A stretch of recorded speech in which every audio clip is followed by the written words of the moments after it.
BFM Business présente Edwige Chevrillon, la grande interview.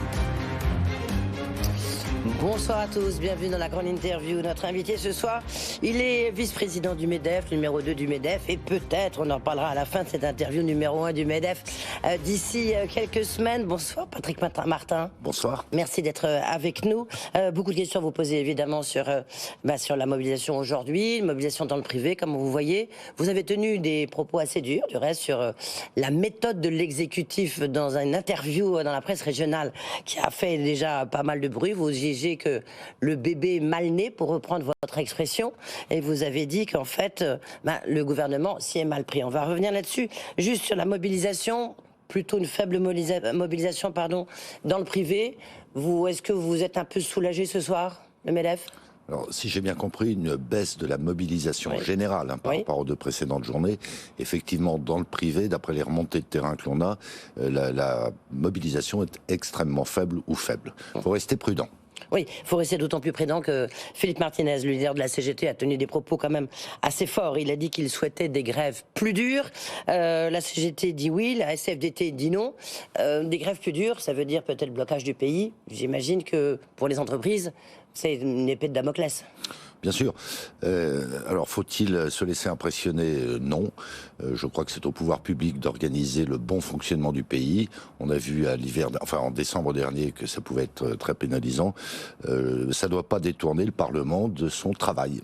Oui, mais est-ce que vous avez essayé de regarder qu'est-ce que vous pouviez faire, en termes d'approvisionnement, notamment parce que c'est là où on peut avoir des blocages. Non, on n'a pas de solution en définitive. Oui, on peut faire le plein des poids lourds, des voitures, jusqu'au moment où les réservoirs sont à sec, par exemple. Après, s'il y a des coupures d'électricité, ça s'est déjà produit. On ne peut pas y faire grand-chose, si ce n'est s'équiper en groupe électrogène dans un certain nombre de cas. D'ailleurs, les ventes de groupes électrogènes ont explosé dans les entreprises et auprès des ménages.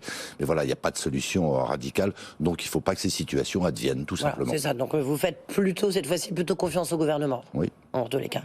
Vous avez donc critiqué un peu la méthode de l'exécutif, du gouvernement. Vous avez dit donc le bébé est mal né, on peut comprendre une forme de défiance de l'opinion. Déjà, est-ce que vous pouvez un peu expliciter les propos que vous avez tenus ? Qu'est-ce que vous reprochez justement à la méthode utilisée par le gouvernement ? Il faut que je fasse l'exégèse de mes propres propos. Oui, mais parce que voilà, là on est sur BFM. Bien sûr, non, mais bon, il y a eu un accident qui a télescopé la première réforme. On se souvient qu'elle avait été votée à l'Assemblée nationale, et puis Covid, donc tout ça a été mis en suspens, et la copie a été reprise, mais sur des bases différentes. Donc en soi, ça a pu créer une forme de perturbation dans les esprits. Et puis depuis lors, il y a eu des expressions parfois un peu incohérentes de la part de tel ou tel responsable gouvernementaux. Certains disant ça va aider à financer la dépendance, par exemple, et puis d'autres disant ensuite, on en est là pour l'instant, et je trouve que c'est très bien. Non, cette réforme n'a pour vocation que d'assurer durablement l'équilibre des régimes de retraite par répartition.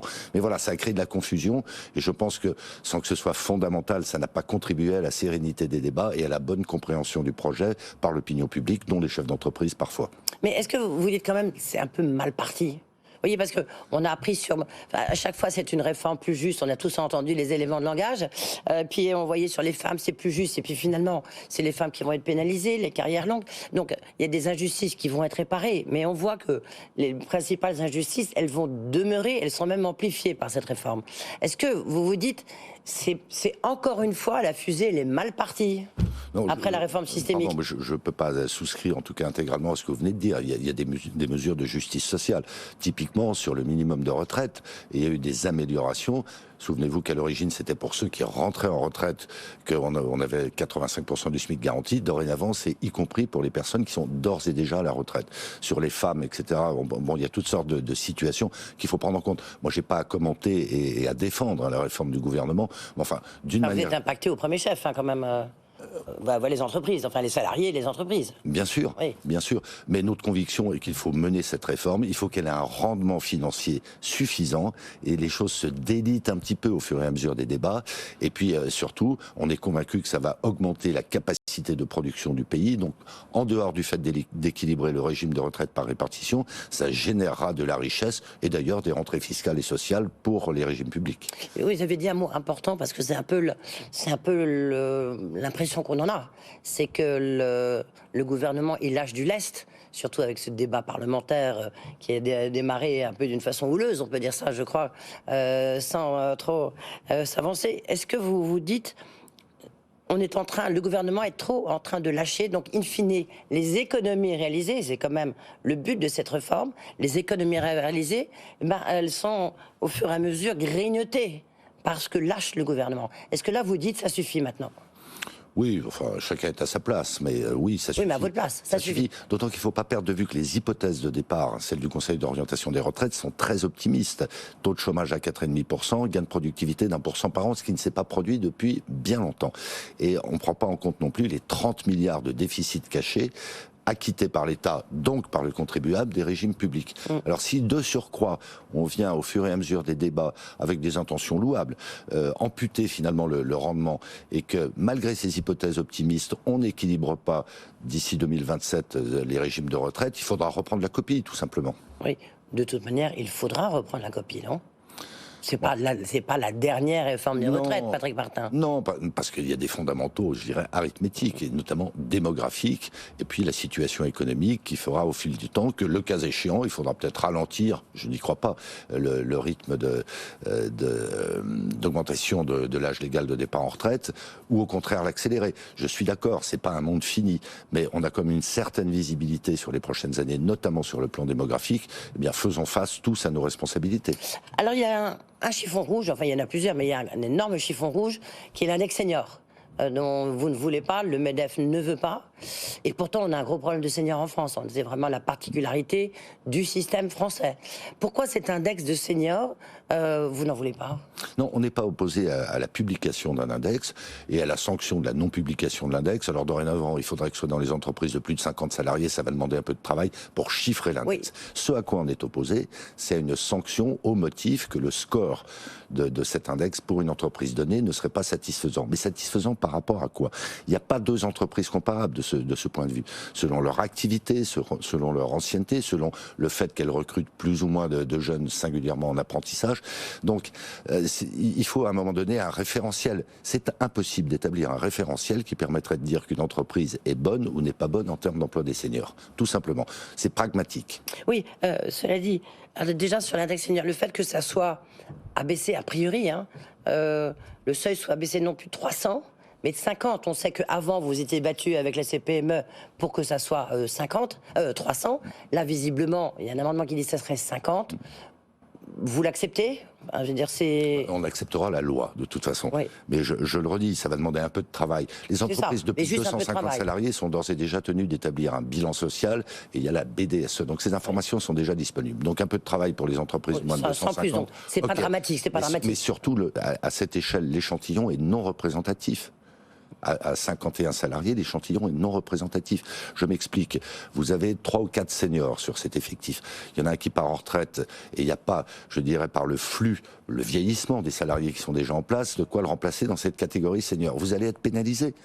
Vous avez des salariés qui sont en carrière longue et qui partent avant d'être senior, enfin du moins d'avoir 62, 63, 64 ans. Vous allez être pénalisé ? Non, vous appliquez la loi et ces personnes seront parties en carrière longue. Donc ça va être, pardon l'expression un peu galvaudée, une usine à gaz, et ça va générer des injustices. Oui, mais en même temps, vous connaissez mieux que moi, vous dirigez des gens, les sanctions, c'est peut-être la seule manière d'imposer des choses. Dans les comités, les conseils d'administration, dans les comités exécutifs, il a fallu des lois, il a fallu des quotas sur l'index des hommes et des femmes. Oui. En fait, c'est comme ça que vous fonctionnez. On fonctionne tous un peu pareil. Non, donc il faut des sanctions. Sinon, jamais ça va bouger. Non, d'abord, nous, on pense que les incitations, ça marche mieux que les sanctions, soit dit en passant. Sur l'index d'égalité homme-femme, on n'a rien eu à redire et on l'applique, mais on est sur des données objectives.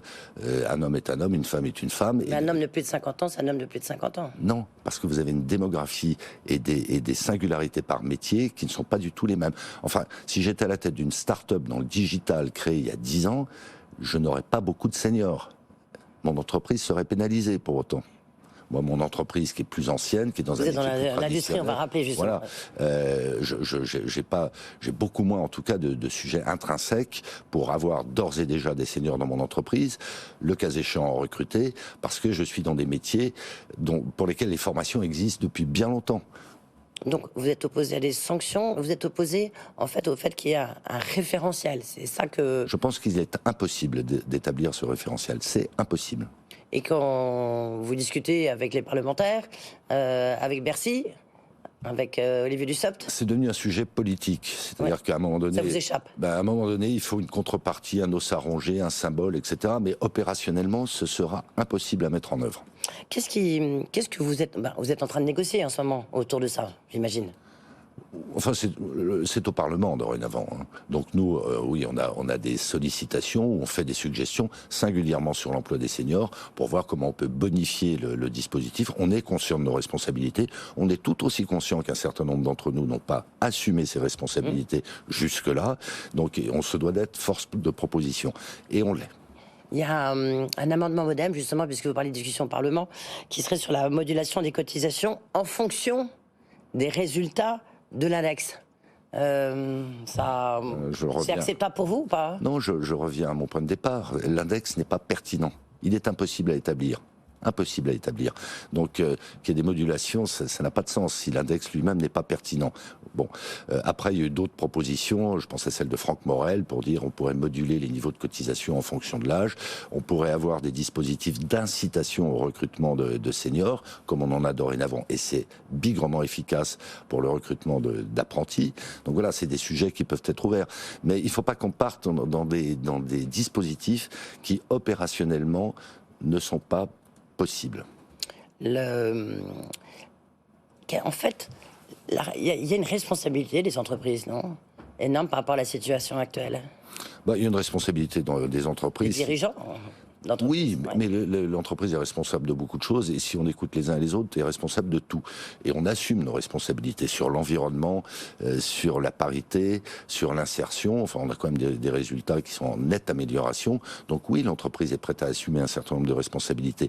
Mais Oui, mais comment vous l'expliquez? C'est-à-dire que quand vous regardez, par exemple vous regardez Geoffroy Roux de Bézieux, vous regardez les grands dirigeants du CAC 40 qu'on reçoit, ils ont tous plus de 50 ans, enfin une grande partie ont plus de 50 ans, de 55 ans. Et en même temps, ils virent les salariés qui eux ont 50 ou 55 ans. Or, vous êtes la démonstration qu'on peut rester utile malgré un âge certain, et je me permets de le dire.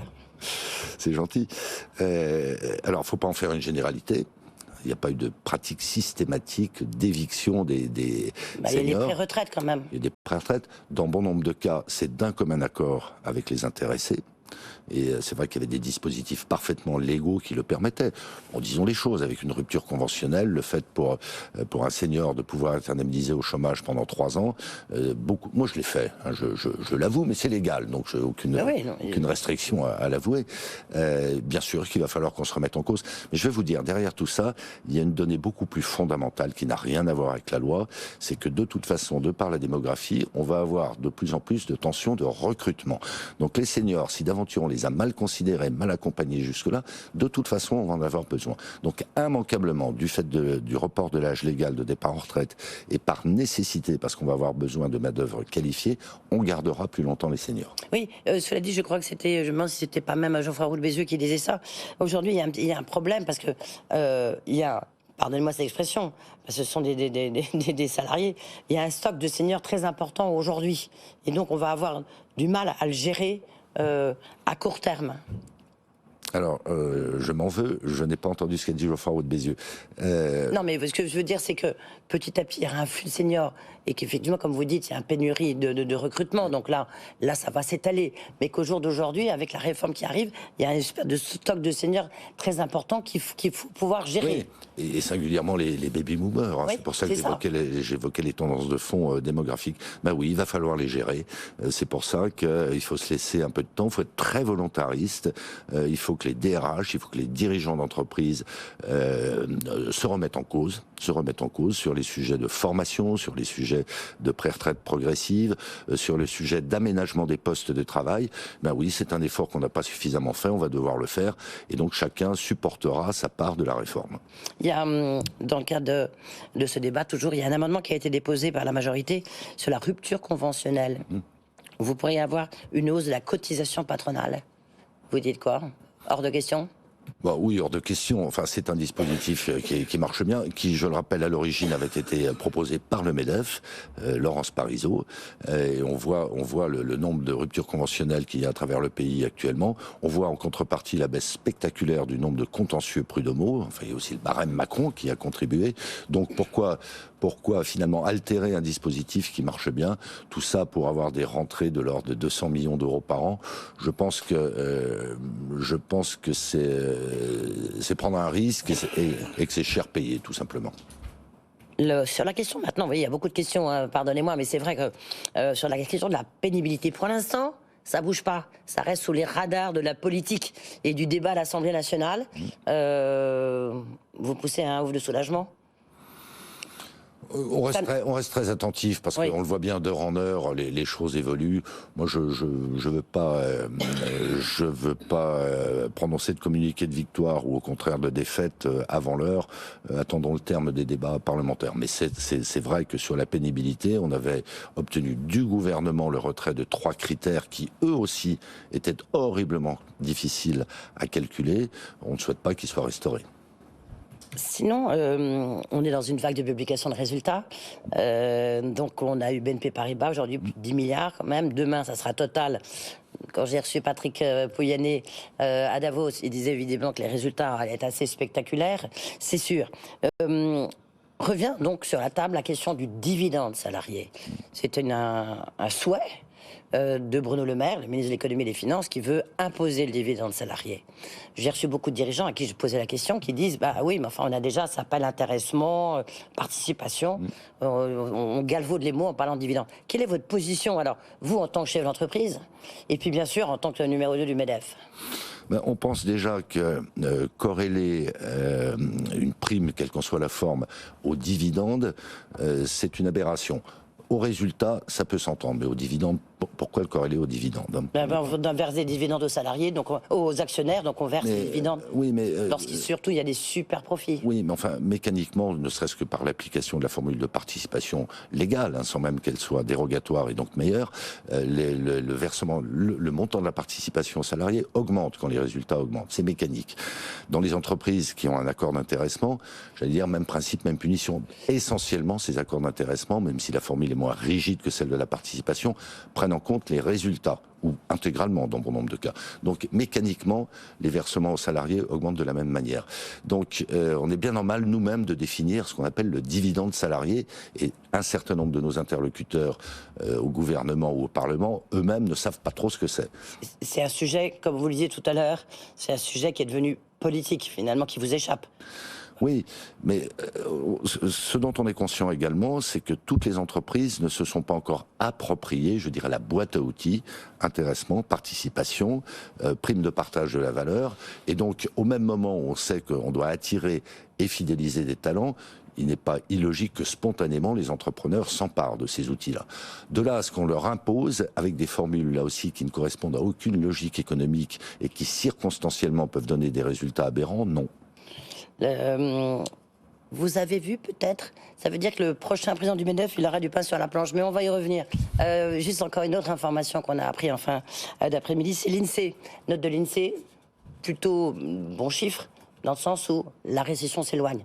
On n'est pas évidemment sur les croissances de 2022, c'est clair, mais est-ce que pour vous, vous le ressentez? Parce que la consommation des ménages, elle flanche, mais l'investissement des entreprises, lui, résiste.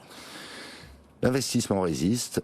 Les entreprises, en moyenne, continuent à embaucher. C'est quand même très concrètement le signe que le moral des chaînes d'entreprise n'est pas aussi déprimé qu'on pouvait le craindre. Nous, au MEDEF, on n'a jamais dit qu'on allait rentrer dans une récession violente, brutale, massive. D'ailleurs, pas plus aujourd'hui qu'on ne l'avait fait au moment du confinement. Alors, on n'a pas une boule de cristal, mais on a des capteurs, 190 000 entreprises avec lesquelles on est quotidiennement au contact dans tous les territoires, tous les secteurs d'activité à toutes les tailles. Et donc, on flairait qu'il n'y aurait pas, en tout cas, à court terme, d'effondrement. Ça se confirme. Oui. Chez vous, vous êtes dans l'industrie, avec des coûts d'énergie qui, j'imagine, sont très élevés. Parce que, est-ce que vous rentrez dans les boucliers tarifaires ou vous faites partie de ceux qui, comme beaucoup de grosses PME, voire ETI, ne sont pas protégés par le bouclier tarifaire? Écoutez, je sais que ça pourra passer pour la provocation, mais il y a bon nombre d'entreprises dans ce cas-là. J'avoue que j'en avais même pas conscience jusqu'à l'automne dernier. Mon entreprise est encore couverte par un contrat à des prix d'achat extrêmement faibles de gaz comme d'électricité jusqu'à fin 2023. J'attends évidemment avec inquiétude et non pas impatience les propositions que les énergéticiens me feront fin 2023. Donc ça n'est pas aujourd'hui pour mon entreprise qui, de par son activité, reflète un peu l'activité générale dans le bâtiment, dans l'industrie. Moi, j'ai pas d'inquiétude majeure. On a des inquiétudes beaucoup plus fondamentales et beaucoup plus stratégiques liées à l'énergie, liées à la concurrence au sein des pays européens, liées à la concurrence entre les États-Unis et l'Europe. Mais conjoncturellement, avec d'énormes disparités d'un secteur à l'autre, ça tient. Oui, donc 2023, ça tient. Ça tient. Oui, mais ça c'est un point quand même important à souligner. Juste sur les...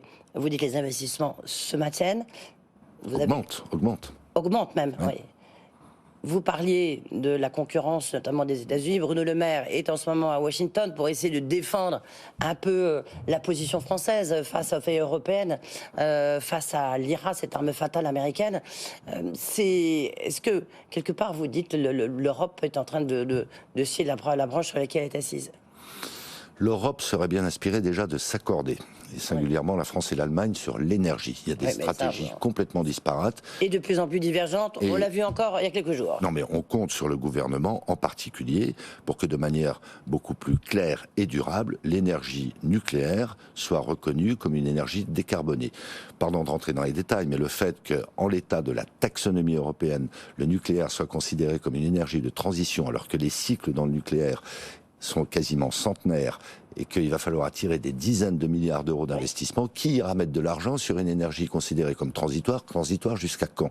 Donc c'est un point central. Oui, et puis l'hydrogène produit par l'énergie nucléaire, j'y faisais allusion à l'instant. Bien sûr. Mais les Allemands n'en veulent pas. Voilà, donc déjà, mettons-nous d'accord entre nous, il y a une voie de passage.